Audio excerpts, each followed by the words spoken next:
So I actually have a method. This is like my favorite method. We have a software now that we use that's you can compare date ranges on. And so we will now use the software. What you want to do is you want to find the point of change in the account. At what point did things start to go to crap?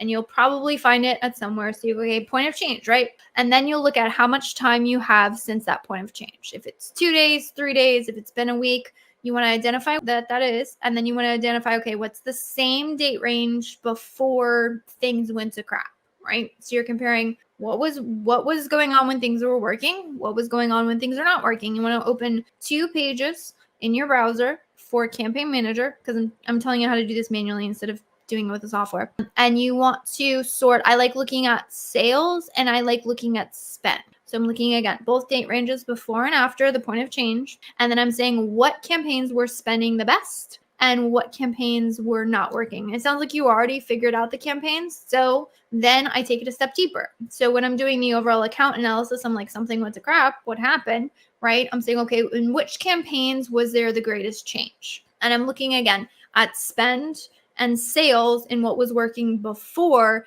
because I want to figure out what those greater impact things are doing now. So if you've already identified the campaign, then you're going to go into that campaign and you're going to do the same thing. You're going to say point of change, before, after, and then I'm looking at the products in there. Now, if you have only one product, then maybe you're not doing this. If you have more than one ad group, you're looking at which ad group. So what I'm doing is I'm filtering down, and my goal is to get to a search term level to say what is happening, again, before and after points of change. I have used this method to figure out, there was like one singular search term that stopped working, and I was able to add one negative keyword and correct the ACoS for the entire account.